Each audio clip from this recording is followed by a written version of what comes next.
अगर आप चीन के राष्ट्रपति हैं या फिर भारत के प्रधानमंत्री हैं या फिर ब्राज़ील के राष्ट्रपति हैं और आप अभी भी रूसियों के साथ बिजनेस कर रहे हैं और उनका तेल और गैस खरीद रहे हैं, तो आप समझ लीजिए कि अगर मॉस्को में बैठा वो आदमी शांति वार्ता को गंभीरता से नहीं ले रहा, तो मैं 100% का सेकेंडरी सैंक्शन लगाने जा रहा हूँ।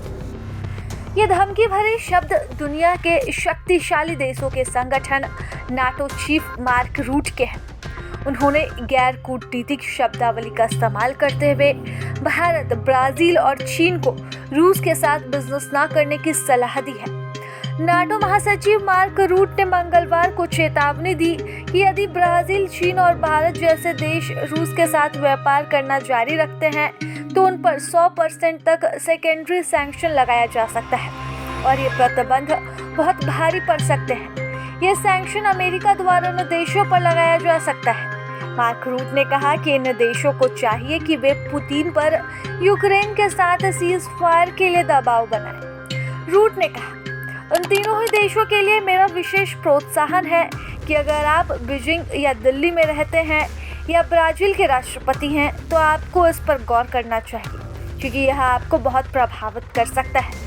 कृपया व्लादिमीर पुतिन को फ़ोन करें और उन्हें बताएं कि उन्हें शांति वार्ता के बारे में गंभीर होना होगा, क्योंकि अन्यथा इसका ब्राज़ील, भारत और चीन पर व्यापक रूप से प्रतिकूल प्रभाव पड़ेगा।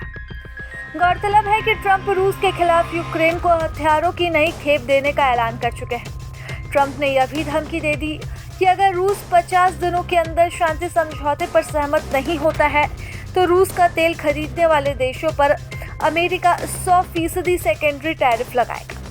ट्रंप ने अपने बयान में ब्राज़ील, चीन या भारत का नाम नहीं लिया, लेकिन मार्क रूट ने तस्वीर साफ कर दी है। बता दें कि ये 3 देश हैं जिन्होंने 2022 में पुतिन की सेना द्वारा यूक्रेन पर आक्रमण के बाद से रूसी तेल और पेट्रोलियम उत्पाद खरीदना जारी रखा है। बता दें कि अमेरिकी सीनेटर एक ऐसे विधेयक पर जोर दे रही है जिसमें रूस के साथ व्यापार करने वाले देशों पर 500% टैरिफ लगाने का भी प्रावधान है। ऐसे में अब मार्क रूट की ये धमकी इस पूरे घटनाक्रम को और भी भयावह बना रही है।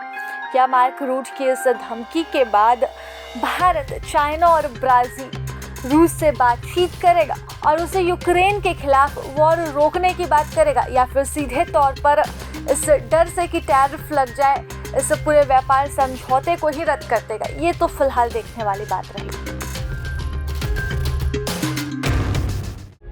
प्रभातखबर.com, विश्वास वही, रफ्तार नहीं।